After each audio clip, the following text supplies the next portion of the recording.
શાસનપતિ શ્રમણ ભગવાન મહાવીર સ્વામીને મારા ભાવપૂર્વક વંદન. અસીમ અસીમ ઉપકારી રાષ્ટ્ર સંત પરમ ગુરુદેવ આપ શ્રીના ચરણોમાં ભાવપૂર્વક વંદન.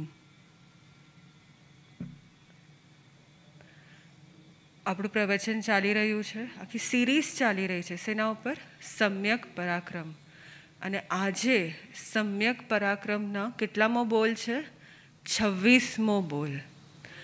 26મા બોલમાં પ્રભુએ કહ્યું કે સંયમેણમ ભંતે જીવે કેમ જણાય, એટલે સંયમથી શું પ્રાપ્તિ થાય છે.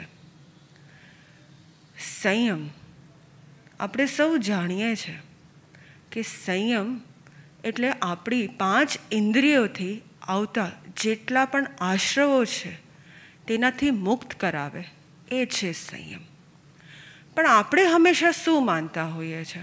આપણે હંમેશા એમ માનતા હોઈએ છીએ કે સંસારનો ત્યાગ કરવો, વેશ પરિવર્તન કરવું, એ સંયમ છે. અગર સંયમનો હું પર્યાયવાચી શબ્દ તમને પૂછું, એનો સિનોનિમ પૂછું, એટલે શું? સંયમનો પર્યાયવાચી શબ્દ શું રહેશે?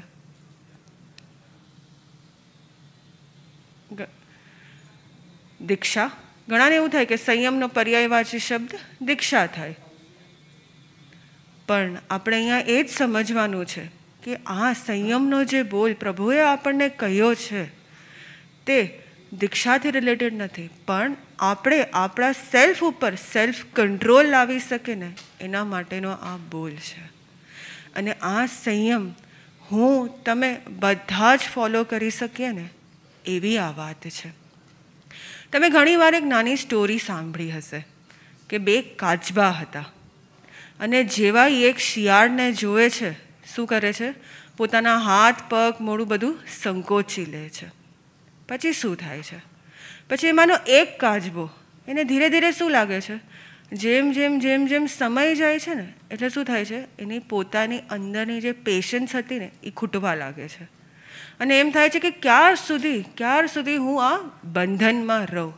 એટલે એને પોતાની ઉપર જે સેલ્ફ કંટ્રોલ કર્યો હતો એનું શું થયું? ધીરે ધીરે ધીરે એની અંદર પ્રમાદ આવે છે. ધીરે ધીરે ધીરે એ પ્રમાદના કારણે એનામાં લેક ઓફ અલર્ટનેસ આવે છે. એટલે શું થાય છે?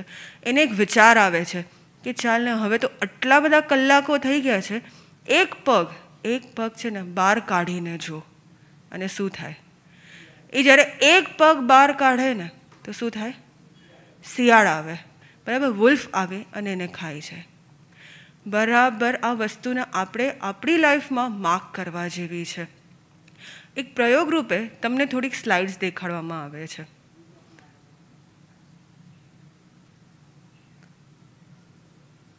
वीना दीदी,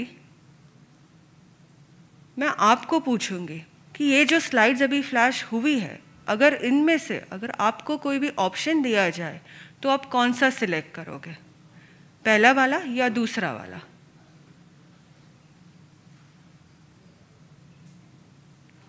दूसरा वाला. दूसरा वाला. Okay, second slide. अब आप कौन सा ऑप्शन सिलेक्ट करोगे? पहला वाला. पहला वाला. Okay, third slide.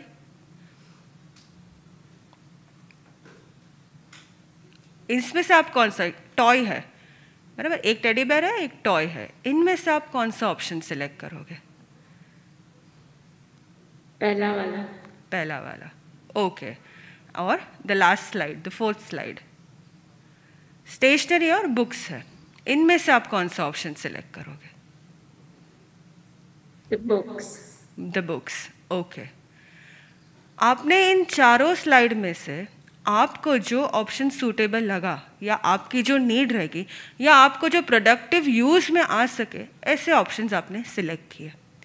ऐसे ऑप्शंस भी थे जिसकी ज़रूरत आपको शायद नहीं है, पर सिंस एक प्रयोग था और मैंने आपको पूछा था कि इनमें से आप कौन सा ऑप्शन सिलेक्ट करोगे, इसलिए आपने एक ऑप्शन सिलेक्ट किया, बराबर. पर ऐसा भी था कि आप ये भी कह सकते थे कि आप बोल रहे हो मुझे ऑप्शन सिलेक्ट करने के लिए, इसके लिए मैं कर रही हूँ, पर इनमें से मुझे किसी भी चीज़ की ज़रूरत नहीं है. तो क्या हुआ, हमारे साथ भी यही नहीं होता कभी ना कभी। बहुत सेल्फ कंट्रोल रखा है खुद के ऊपर कि अभी शॉपिंग तो करनी ही नहीं है, कितना भी सोच ले अब शॉपिंग नहीं करनी है, पर जैसे ही कुछ चीज़ आपको ऑनलाइन दिखे क्या हो जाता है, कुछ चीज़ें आपको लगे कि नहीं ये तो होनी चाहिए मेरे पास, धीरे धीरे धीरे क्या होता है, मोहनीय कर्म अपनी बुद्धि से क्या करता है कि ठीक है मैं अपने लिए नहीं लेती हूँ पर मैं मेरे फैमिली के लिए ले लेती हूँ। खुद ही हम खुद को चीट करते हैं। और ऐसा एक सब्जेक्ट में नहीं, काफ़ी सारे सब्जेक्ट्स में आपने अनुभव रहेगा कि यही सब चीज़ें हम फेस करते हैं कि हम सोचते हैं न्यू ईयर रेजोल्यूशंस लेते हैं, पर थोड़े ही दिनों में जैसे ही थोड़ा समय जाता है क्या हो जाता है, कहीं ना कहीं उस न्यू रेजोल्यूशंस पे या उस संकल्प पे कॉमा लग जाता है या फुल स्टॉप लग जाता है। ये प्रॉब्लम सभी के साथ है कहीं ना कहीं कि हमने कुछ सोचा है पर हम खुद को सेल्फ कंट्रोल नहीं रख सकते। पर इस प्रॉब्लम का सोल्यूशन क्या? આ પ્રોબ્લેમનો સોલ્યુશન શું છે? બધા ફેસ તો કરો છે પણ આટલા વર્ષો થઈ ગયા જિંદગીના, પણ એનો સોલ્યુશન શું? તમે પોતાની સેલ્ફને સામાન્ય માનો કે શ્રેષ્ઠ માનો?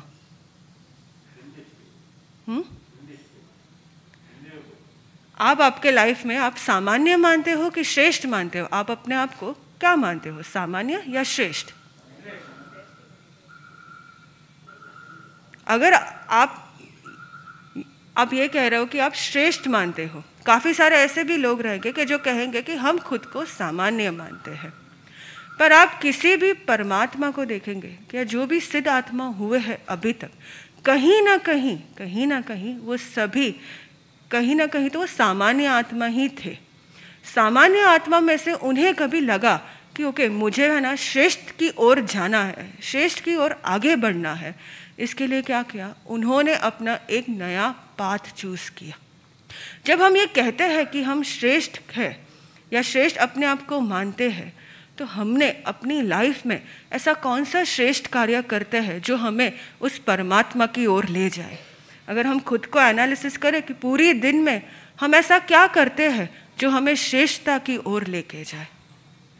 आपके फ़ोन में, सभी के फ़ोन्स में कॉन्टैक्ट्स होंगे, कितने कॉन्टैक्ट्स होंगे? 100, 500, 700, 1000, बराबर, या उससे भी ज़्यादा। पर उस सभी कॉन्टैक्ट्स में से आपको काम में आए या आधी रात को भी आपके पास हो ऐसे कॉन्टैक्ट्स कितने? बहुत कम। 500, 500, 1000 में भी कितने? सिर्फ 5। तो जब हम ये मानते हैं कि हम ये समझते हैं कि हमें श्रेष्ठ बनना है, हमें परमात्मा जैसा बनना है, हमें खुद के ऊपर संयम भाव लाना है, हमें खुद के ऊपर सेल्फ कंट्रोल लाना है, तो सबसे पहले हमें क्या करना होगा? सबसे पहले हमें अपना फील्ड कम करना होगा। जैसे ही आप आपका फील्ड कम करोगे ना, जैसे ही आपका फील्ड कम, ऑटोमेटिकली सेल्फ कंट्रोल अपने आप आने लगता है, लाना नहीं पड़ता, आने लगता है। यहाँ पे आप आए हो, धर्म की आराधना करते हो, गुरु के सानिध्य में रहते हो, श्रेष्ठ और कहीं बातें करते हो, बराबर। पर अगर मैं आपको, और सभी का एक लक्ष्य है कि कभी ना कभी किसी ना भाव में मोक्ष में जाना है, पर अगर मैं आपको पूछूं कि आपकी परमात्मा बनने की डेट कौन सी है, आपकी परमात्मा बनने की डेट कौन सी है, तो नहीं मालूम, किसी को भी नहीं मालूम। क्यों? एक छोटा बालक अगर ये सोचता है कि मुझे बड़े होकर पायलट बनना है, फुटबॉलर बनना है, और उस लक्ष्य की ओर आगे बढ़ता है, तो कुछ ही सालों में वो पायलट भी बन जाएगा और फुटबॉलर भी बन जाएगा। पर यदि हम दृढ़ है अपने लक्ष्य में कि हमें परमात्मा बनना है, तो हमारी डेट हमें क्यों नहीं पता? तो क्या हम हमारे लक्ष्य में दृढ़ है कि नहीं? अगर हम अपने आप को श्रेष्ठ मानते हैं तो हमें ये भी मालूम होना चाहिए कि कब हम परमात्मा बनेंगे, कौन से भाव में हो हम परमात्मा बनेंगे। पर उसकी क्लैरिटी हमारे पास नहीं है, क्योंकि कहीं ना कहीं हम जो भी करते हैं, सामायिक करना इजी है, सामायिक में हमें मालूम है कि हमें शांत रहना है, हमें गुस्सा नहीं करना है, पर सामायिक के अलावा भी अगर घर में कोई परिस्थिति हो जाती है, क्या तब भी हम शांत रहते हैं? तो तब भी वो शांति बरकरार रहती है? नहीं रहती है। तो इसका मतलब क्या हुआ? संयम वो चीज़ है कि हमें उस पर नियमित रहना है। आप यहाँ पे आए, अपने ग्राउंड फ्लोर पे चप्पल निकाला, बराबर, और चप्पल के बिना आप यहाँ पे आए, पर संयम क्या है कि चप्पल पहनना ही छोड़ दिया आपने, उस प्रवृत्ति करना ही आपने छोड़ दिया। पर यहाँ ही हमें बहुत एक चीज़ समझने जैसी है कि हम कौन से आरे में हैं। हम 5वें आरे में हैं। 5वें और चौथे आरे की कोई भी व्यक्ति जब भी होती है, चौथे आरे का कोई भी आत्मा बहुत रुजु होता है, सरल होता है।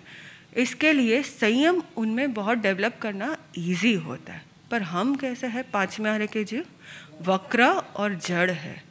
इसके लिए हमें कोई ना कोई हमें कंट्रोल करे, ऐसा होता है। आप आपका बचपन याद कर लीजिए, बराबर। आपके बचपन में अगर आपने देखा रहेगा तो आपके मम्मी या पापा आपको कंट्रोल कर रहे रहेंगे, या आपको खुद से ही सब चीज़ें समझ में आने लगी थी? क्या हुआ रहेगा?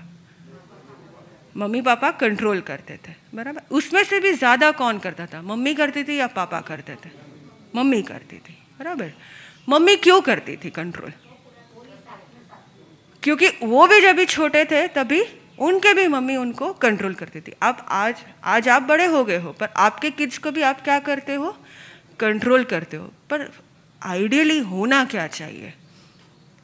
आप किसी को कंट्रोल करो या कोई आप पे कंट्रोल करे, ऐसा होना चाहिए? या खुद से ही आप इतना समझ जाओ कि किसी को कंट्रोल करने की ज़रूरत ही ना पड़े, किसी को कंट्रोल करने की ज़रूरत ही ना पड़े, ऐसा होना चाहिए, बराबर है।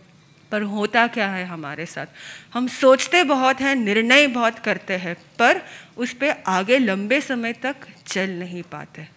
इसीलिए यहाँ पे परमात्मा ने कहा है कि इस 5वें आरे में हमें क्या करना है? हमें संयम भाव को लाने के लिए हमें पहले गुरु के सानिध्य में आना होगा।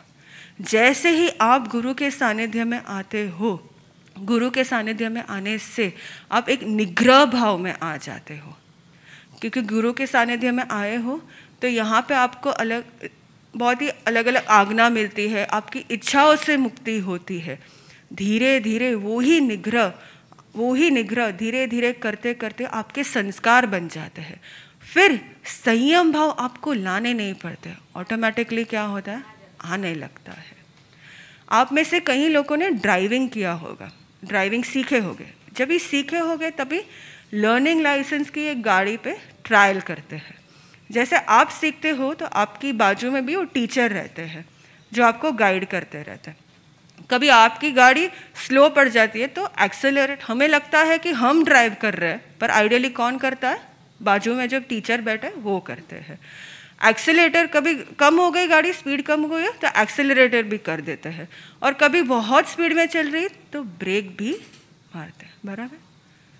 उसी तरह इस 5वें आरे में हमें भी ऐसे ये गुरु की, जो हमारे भूत भविष्य और वर्तमान को जानते हो, ऐसे गुरु की ज़रूरत होती है, जो हमें पहले सिखाए कि कैसे चलना होता है, कैसे संयम भाव तक पहुंचना होता है। फिर धीरे धीरे अगर आप नोटिस करेंगे कि अगर आपको गाड़ी चलानी आ जाती है, फिर क्या होता है?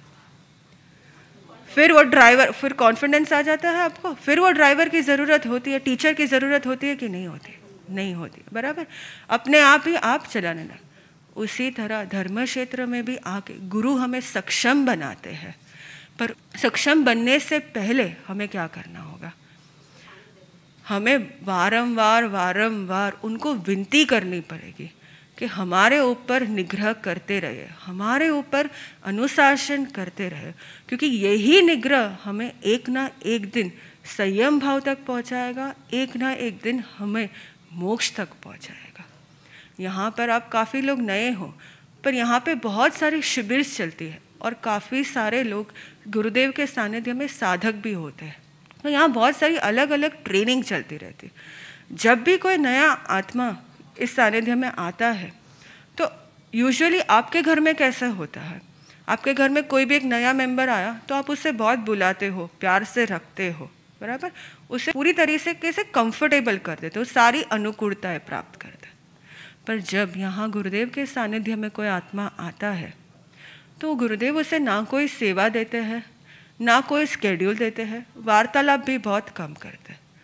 और ऐसा 1-2 दिन नहीं, दिनों के दिनों, महीने, साल बीत जाते हैं। कभी ना कभी आप अपने आप को इस सिचुएशन में अनुभविए कि क्या होता रहेगा कि जब एक ऐसा आत्मा आप उस जगह पे हो तो आपके साथ कैसा फील होता रहेगा। आप एक पॉइंट ऑफ टाइम पर आके क्या हो जाएगा, आपको कंटाला आ जाएगा या आप बोर हो जाओगे कि ना कोई बात कर रहा है, ना कुछ स्केड्यूल है, ना कोई साधना है, ना कुछ। सामान्य व्यक्ति है ना, यहीं पे भूल खाते हैं। उसे लगता है कि ये कंटाला है, यहाँ पे कुछ हो नहीं रहा। पर महापुरुष इन्हीं के पीछे कुछ ना कुछ हेतु होता है। जैसे जैसे जैसे आप वो कंटाला को सहन करते रहो ना, उस बोरिंग चीज़ को, मतलब आपके हिसाब से वो बोरिंग है, बराबर, उस सिचुएशन से आप पास होते जाओ ना, वैसे वैसे धीरे धीरे आप देखोगे कि आपकी सहनशीलता क्या होगी, बढ़ती जाएगी। और जैसे जैसे आपकी सहनशीलता बढ़ती जाएगी तो आपको सेल्फ कंट्रोल लाना पड़ेगा कि ऑटोमेटिकली आ जाएगा। काफ़ी सारे शिविर में गुरुदेव ये प्रयोग देते हैं कि आपने भात लिया हो, बराबर, उस यूजुअली 2-3 स्पून में आप कंप्लीट कर लेंगे, पर एक दाने को आपको क्या करना है, काउंट कर करके खाना है। अब आपकी पेशेंस कितनी रहेगी, पेशेंस नहीं रहेगी। पर उसी पेशेंस को गुरुदेव डेवलप करवाते हैं। और इसीलिए हमें यही विनती करनी है कि गुरुदेव के सानिध्य में आकर हमें निग्रह भाव में रहना है। और यही निग्रह भाव हमें कहीं ना कहीं, कभी ना कभी तो पुरुषार्थ करते करते कभी ना कभी मोक्ष तक पहुंचाएगा। हमारी नाव तो निकल चुकी है मोक्ष की तरफ, बराबर, पर अब कहीं ना कहीं रुकना नहीं है। बस हमें इन्हीं भावों के साथ आगे बढ़ता रहना।